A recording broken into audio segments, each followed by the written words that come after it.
Hello friends, welcome back to my channel. Today I have the Moto G60 with me, and in this video we'll be doing the unboxing of this phone and also the discussing the specs.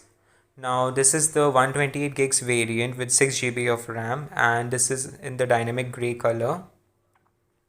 Now let's start by cutting the seals.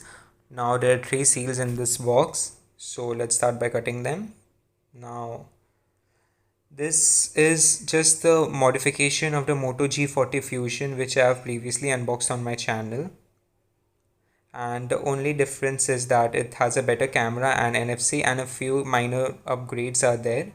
Now as you can see, this is the phone. It has a very beautiful camera setup housing a 108 megapixel camera, which is the ultra high resolution sensor, a depth sensor, and a 8 megapixel macro and ultra wide lens. Now along with it, it has a great display. It has a 32 megapixel selfie camera, which is a modification of the 16 megapixel selfie camera in the Moto G40 Fusion. It has a smooth 120Hz HDR10 plus display, and in the box we get the power cable and the charging brick, which is of 20 watts. It kind of supports fast charging, but yes, thinking about the massive battery that it houses, which is a 6000 mAh battery, it takes quite a while to get charged. Now as you can see, it has 128 gigs of storage, which is expandable to up to 1 terabytes if you use a micro SD card. It has NFC technology, which you can use for making wireless payments, and it houses a stock Android, so updates will never be an issue, and it will be the first preference when Google rolls out updates. Now thinking about the physical overview of this phone, as you can see, it has a great display size. Now the display size is 6.78 full HD plus display, and it houses a great Snapdragon 732G processor, which is massively fast. I mean, you can play tons of games in it without any lag.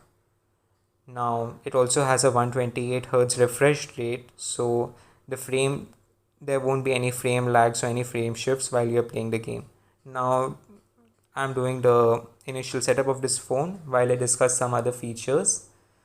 One other feature about this phone is that it has a 6.7-inch display and it houses NFC. Now the other thing about this phone is that if we discuss its physical overview, it is quite stylish, and it also has a water repellent design. That means that it's kind of saves your phone from spills and other splashes, and moreover it has a volume rocker on the right side of the phone, accompanied by a physical power button, as well as a dedicated Google Assistant button, which you can use anytime to wake up the assistant. Now it also has a fingerprint scanner, or sensor as you may call it, on the back of the phone, and it's amazingly fast. I mean, when you use it, you will actually feel that it's quite fast. Now as you can see, I have done the setup of this phone and I'm gonna boot it up. Now I'm unsubscribing these push notifications because they aren't of much significance, as I may say. And other specifications, there is it's available in 2 color variants. The first one is the dynamic gray, which I'm actually using, and the other one is the frosted champagne, which you may actually go for, but it's kind of very light. Now the resolution of this phone is 2460 into 1080, which means that it's HD plus display, and it has a LCD display, and its display aspect ratio is 5:9, and the active touch panel area is 84.69. It has an anti-fingerprint coating on the front and also water repellent design. It houses a stock Android experience, and it comes in with Android 11. Now it has a micro SD card slot with up to 1 terabyte of storage, and it's hybrid.